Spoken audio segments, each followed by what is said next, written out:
Hello and welcome to Mr. Randy's Wine and Spirits. I am Mr. Randy, and today we're going to be doing a full review episode.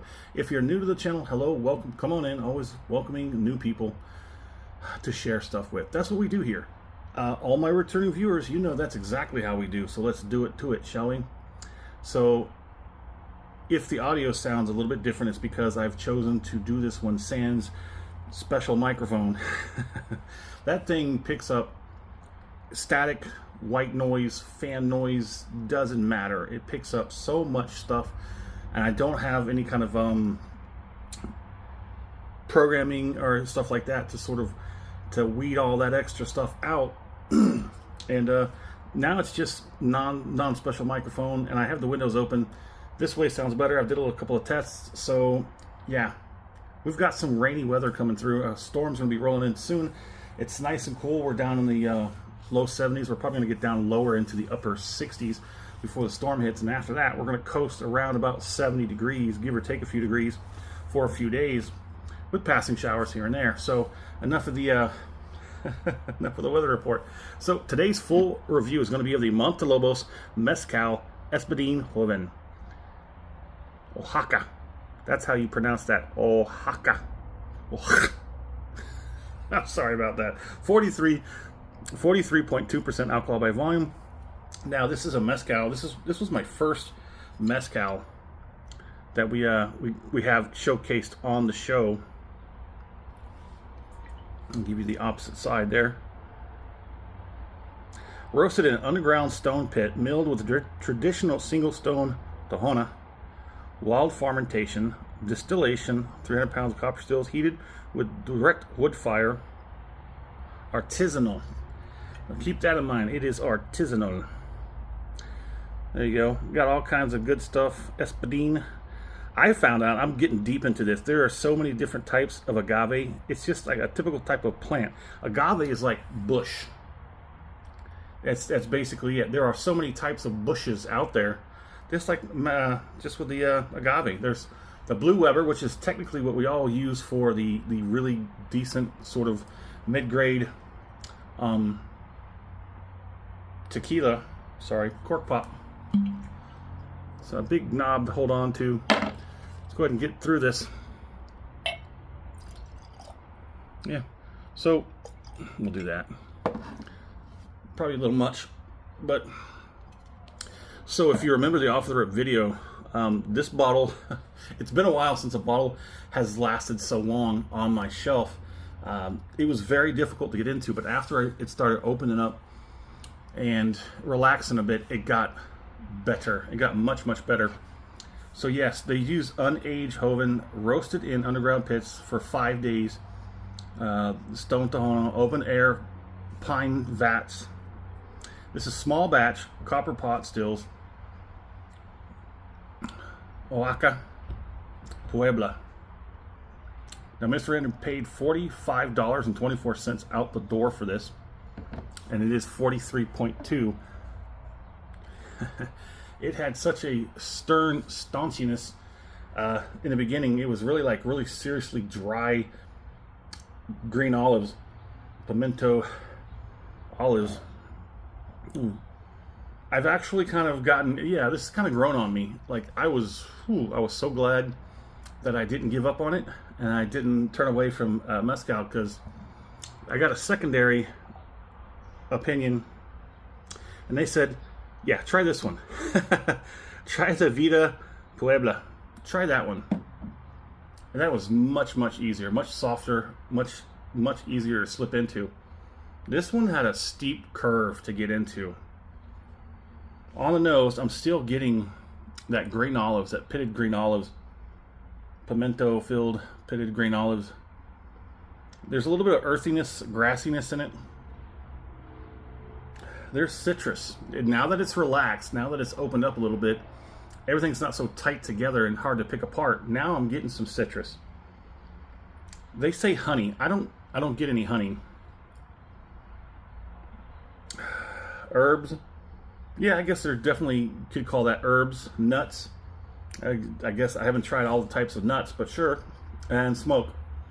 Yeah, there's definitely some smoke on this one. But let's go ahead and get this first palating out of the way.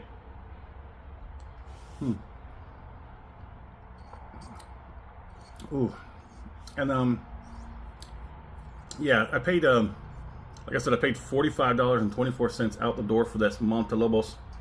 And this Vida, the Puebla, is the second step. They have the Classico, which is the bottom baseline. And then there's the Puebla, which is a little bit lighter. Well, actually, I think it's probably a little more than little lighter. But I paid, I think about 40. It's usually somewhere upper 30s to lower 40s. I think I paid just under 40, but that full review is coming. Look for that. This one finally got to the midway point, and this is where it's at right here. Espadin.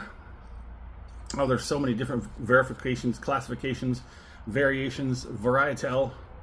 The variety is astounding, quite literally. This has a more of an upper sort of, I don't know how to say it, but let's go ahead and get the second one and keep talking about it.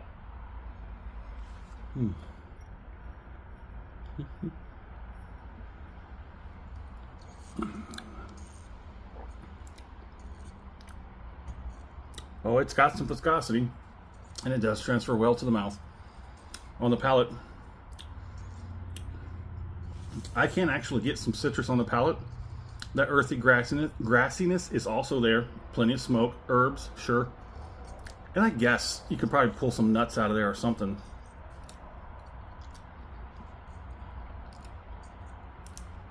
It is nothing like any tequila I've ever had.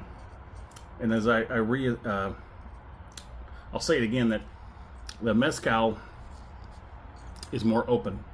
There's a lot more you can do with the Mezcal. It's not so narrow where the tequila you can only use like the agave, the blue Weber, not the blue Weber, but you know, the Weber agave, the blue agave.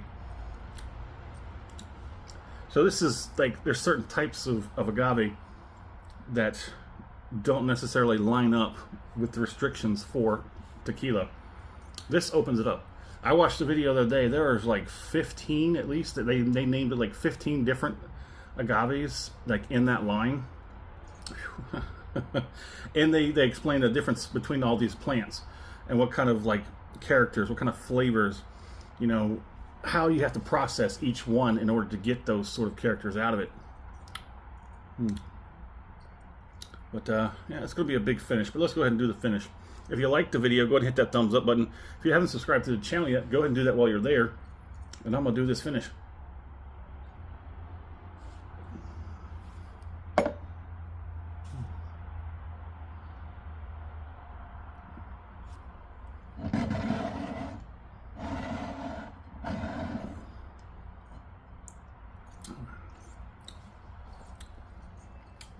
Now, I did get this bottle from Total Wine, not so local Total Wine, but you can also get this at Specs.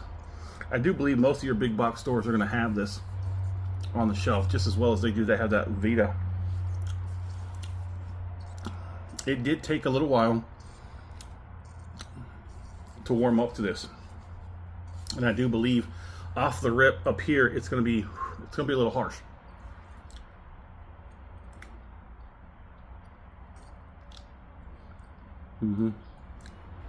Yeah, this one it's probably gonna go, excuse me, faster now that it's opened up, it's relaxed.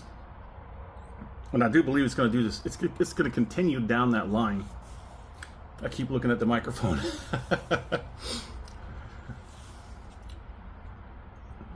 It'll continue down that line where it's going to continue to open up. It's going to continue to relax. There might even be some more different characters that might show up down that line. So stick in there for that. Come back for that final pour episode.